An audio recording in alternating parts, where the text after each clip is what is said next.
গরমে এক প্লেট ঠান্ডা পান্তা ভাত শুনলেই যেন শান্তি লাগে। কিন্তু ক্রনিক কিডনি ডিজিজ বা সিকেডিতে ভোগা রোগীরা কি পান্তা ভাত খেতে পারবেন? এটা কি সত্যিই শরীর ঠান্ডা রাখে, নাকি এতে পটাশিয়াম, সোডিয়াম বা ব্যাকটেরিয়া বেড়ে গিয়ে কিডনির ক্ষতি হতে পারে? আজকের ভিডিওতে আমরা বিজ্ঞান, গবেষণা আর বাস্তব অভিজ্ঞতার আলোকে জানব সিকেডি ফাইটাররা এই গরমে পান্তা ভাত খেতে পারবেন কি না, কতটা খাবেন আর কি কি সাবধানতা জরুরি। নমস্কার বন্ধুরা, আমি পিনাকি চক্রবর্তী, বয়স 65, দীর্ঘদিনের ক্রনিক কিডনি ডিজিজ রোগী। আমার ইউটিউব এবং ফেসবুক চ্যানেলে আপনাদের স্বাগত জানাই। এই চ্যানেলে আমরা কিডনি রোগীদের জন্য বিজ্ঞানভিত্তিক সহজ ভাষায় তথ্য শেয়ার করি, যাতে একজন গ্রামের লোকও সহজে বুঝতে পারেন আমাদের বক্তব্য।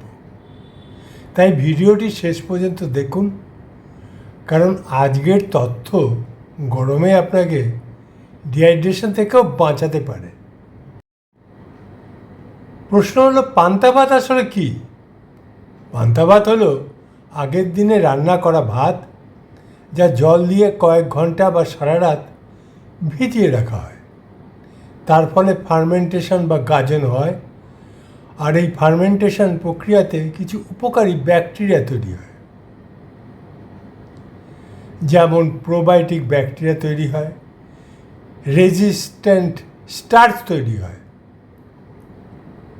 আর ল্যাকটিক অ্যাসিড ব্যাকটেরিয়া বাড়ে, যা প্রোবায়োটিকের কাজ করে। বাংলা, উড়িষ্যা, আসাম সহ পূর্ব ভারতে এবং বাংলাদেশে এটা পুয়ার ম্যানস ফুডস থেকে সুপার ফুডে পরিণত হয়েছে।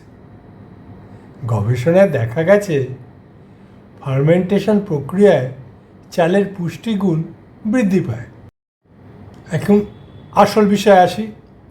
বাংলাদেশ এগ্রিকালচার রিসার্চ কাউন্সিল এবং আসাম এগ্রিকালচারাল ইউনিভার্সিটি গবেষণায় দেখা গেছে সাধারণ সেদ্ধ চালে আয়রন খুবই কম, অর্থাৎ 100 গ্রাম চালে 3.4 মিলিগ্রাম,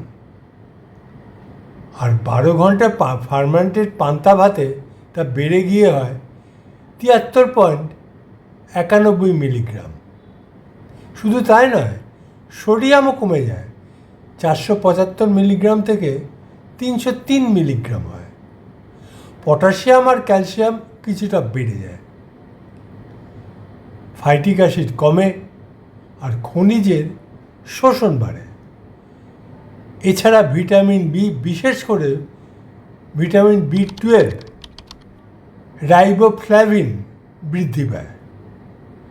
আর সবচেয়ে বড় কথা হলো প্রোবায়োটিক, ল্যাক্টোব্যাসিলাস ও অন্যান্য ব্যাকটেরিয়া উৎপন্ন হয়, যা গাট মাইক্রোবায়োম উন্নত করে এবং হজম শক্তি বাড়ায়। ভিটামিন বি এবং সহজপাচ্য কার্বোহাইড্রেট গাট হেলথ বা অন্ত্রের স্বাস্থ্যের জন্য উপকারীও হতে পারে। এখন প্রশ্ন উঠতে পারে, রেজিস্ট্যান্ট স্টার্চ কি, সিকেডি রোগীদের জন্য কেন গুরুত্বপূর্ণ? আসলে ঠান্ডা হয়ে যাওয়া ভাতে রেজিস্ট্যান্ট স্টার্চ তৈরি হয়। এটা এমন এক ধরনের স্টার্চ যা ছোট অন্ত্রে পুরোপুরি হজম হয় না, বরং লার্জ ইন্টেস্টাইনে গিয়ে ভালো ব্যাকটেরিয়াদের খাবার হিসেবে কাজ করে। গবেষণায় দেখা গেছে রেজিস্ট্যান্ট স্টার্চ গাট মাইক্রোবায়োম উন্নত করতে পারে, ইনফ্ল্যামেশন কমাতে সাহায্য করতে পারে এবং ইউরেমিক টক্সিন কমাতে সাহায্য করতে পারে। সিকেডি রোগীদের শরীরে ইনডক্সিল সালফেট ও পিক্রেজিল সালফেট নামে কিছু ক্ষতিকর টক্সিন জমে যায়, যেগুলো গাট ব্যাকটেরিয়া থেকেও অনেক সময় তৈরি হয়। রেজিস্ট্যান্ট স্টার্চ এই টক্সিন কমাতে সাহায্য করতে পারে বলে বিভিন্ন গবেষণায় ইঙ্গিত পাওয়া গেছে। পান্তা ভাত কি প্রোবায়োটিকের মতো কাজ করে? উত্তর হলো আংশিকভাবে অবশ্যই হ্যাঁ। ফার্মেন্টেড খাবারে কিছু বেনিফিশিয়াল ব্যাকটেরিয়া তৈরি হয়, যেমন ল্যাক্টোব্যাসিলাস ও অন্যান্য আরও কিছু দরকারি ব্যাকটেরিয়া। আর সিকেডি রোগীদের ক্ষেত্রে গাট মাইক্রোবায়োম ইমব্যালেন্স খুব কমন। কিছু সিস্টেমেটিক রিভিউয়ে দেখা গেছে প্রোবায়োটিক ও সিম্বায়োটিক গাট ইনফ্লেমেশন ও কিছু ইউরোমিক টক্সিন কমাতে সাহায্য করতে পারে। তবে মনে রাখবেন, পান্তা ভাত কিন্তু কোনো ম্যাজিক মেডিসিন নয়। এটা সাপোর্টিভ ফুড হতে পারে, কিন্তু কিডনি ডিজিজ কিওর করে দেবে এরকম এখনও কোনো গবেষণায় দেখা যায়নি। তবে এই গরমে সিকেডি রোগীদের জন্য পান্তা ভাত কতটা উপকারী, তাহলে আসুন এক এক করে আসি। প্রথমে আসে শরীর ঠান্ডা রাখতে সাহায্য করতে পারে।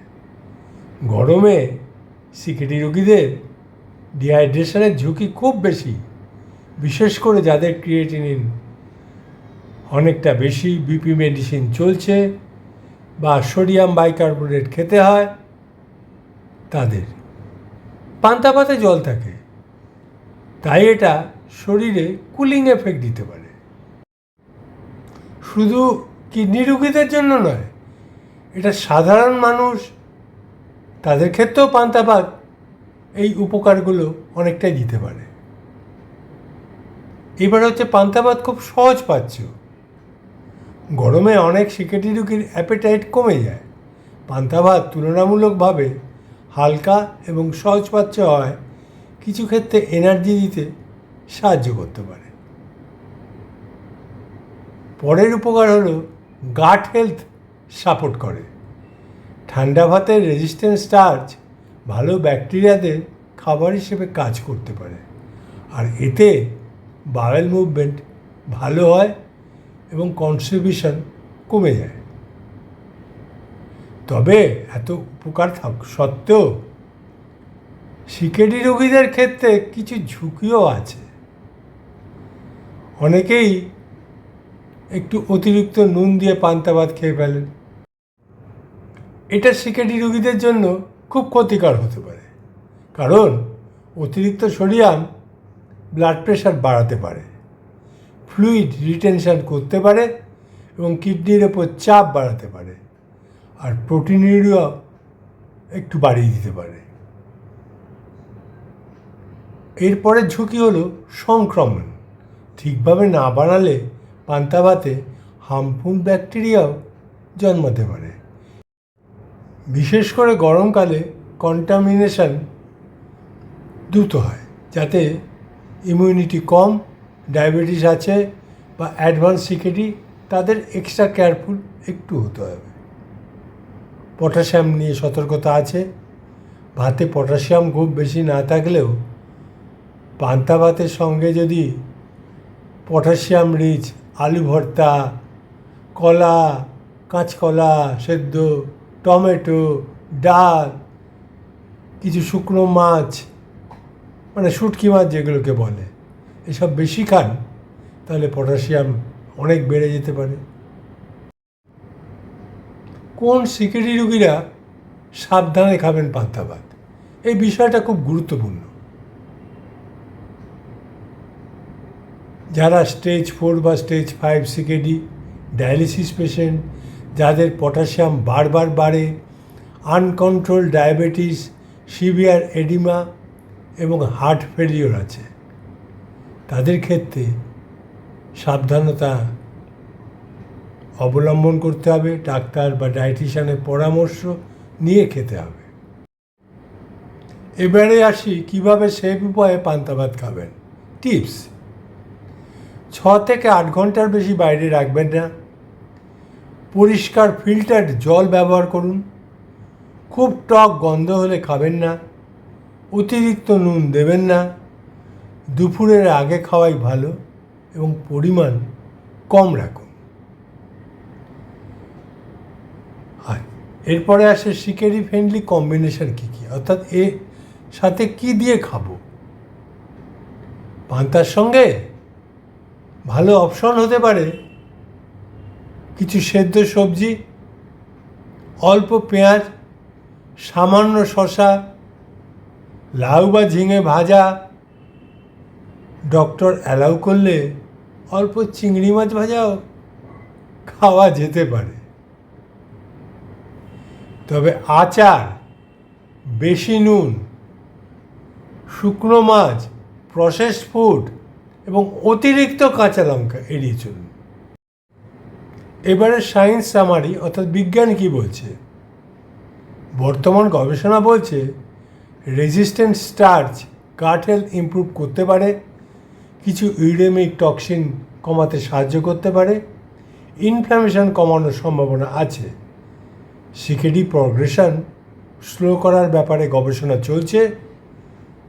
তবে পান্তা ভাত নিয়ে সিকেডি রোগীদের ওপর ডাইরেক্ট বড় ক্লিনিক্যাল ট্রায়াল এখনও খুব কম। আমাদের বাঙালিদের ঐতিহ্যের খাবার এই পান্তা ভাত সঠিকভাবে পরিমাণ বুঝে আর ডাক্তারের পরামর্শ মেনে খেলে অনেক সিকেডি রোগী অর্থাৎ সিকেডি ফাইটারদের জন্য এটা গরমে আরামদায়ক খাবার হতে পারে। কিন্তু মনে রাখবেন, কিডনি রোগে এক খাবার সবার জন্য একই নিয়মে চলে না। আপনার report, potassium, creatinine, blood pressure সব কিছুর ওপর নির্ভর করে ডায়েট ঠিক করতে হয় এবং আপনার ডায়েটিশিয়ান সেইভাবেই আপনাকে তৈরি করে দেবেন। ভিডিওটি যদি উপকারী মনে হয় তাহলে প্লিজ লাইক করুন আর শেয়ার করে দিন আপনার চেনা জানা সেই সব লোকেদের যারা ক্রনিক কিডনি ডিজিজে ভুগছে। আর প্লিজ চ্যানেলটা একটু সাবস্ক্রাইব করুন যাতে আমি আরও এই ধরনের ভিডিও বানাতে পারি। আমরা একসাথে লড়ছি সিকেডি ফাইটার হিসেবে। তো বন্ধুরা, আজকের মতো বিদায়। সুস্থ থাকুন, নিজের কিডনিকে সুস্থ রাখুন, কারণ প্রতি কটা আগামী দিন আমাদের অজানা। নমস্কার, ধন্যবাদ, দেখা হবে পরের ভিডিওতে।